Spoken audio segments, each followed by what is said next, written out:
अस्सलाम वालेकुम, मैं हूँ हुरैन फातिमा और आप देख रहे हैं हिमायती न्यूज़ HD चैनल।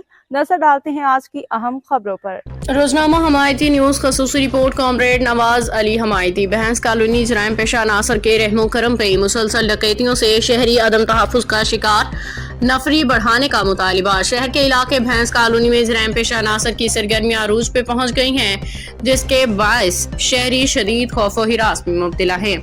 इलाका मकीनों के मुताबिक इलाके में डकैती की वारदातें रोज का मामूल बन चुकी हैं, जबकि शहरी खुद को गैर महफूज महसूस कर रहे हैं। नाम अली जाकरू वल्द इलियास जाकरू 36 साल गोली जख्मी डाकू बामुकाम लांडी भैंस कॉलोनी रोड नंबर 8 नजद बूसा मंडी के करीब।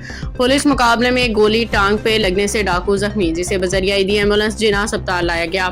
इलाका थाना सखन ड्राइवर रियाज शाह 3272 नंबर और ताज़ा वाक़या आज रोड नंबर 8 पे पेश आया, जहां एक ही मोटरसाइकिल पे सवार 3 मुसल्लह डाकुओं ने एक शहरी को असलहे के जोर पे रोक के इससे इसकी नई मोटरसाइकिल छीन ली।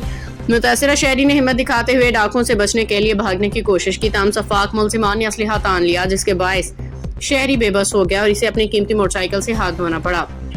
इलाका मकीनों का कहना है कि इसी तर्ज की वारदातें आए रोज पेश आ रही हैं। शहरियों की जमा पूंजी चंद लम्हों में छीन ली जाती है। उन्होंने कहा कि इलाके में मुतअद्दिद मरतबा पुलिस मुकाबले भी होते हैं, लेकिन इसके बावजूद जराइम पेशा अनासर ना जाने कहां से आके अपने टारगेट को निशाना बनाते हैं और बासानी फरार होने में कामयाब हो जाते हैं। अहले इलाका ने SSP Malir, IG Sindh, DIG ranger से मुतालबा किया है कि थाना सुखन की नफरी फौरी तौर पर बढ़ाई जाए, इलाके में मौसर गश्त का निज़ाम कायम किया जाए ताकि शहरियों को तहफ़्फ़ुज़ फराहम किया जा सके। मकीनों का कहना है कि अगर बर वक्त इक़दाम ना किए गए तो किसी भी वक्त बड़ा सानिया पेश आ सकता है।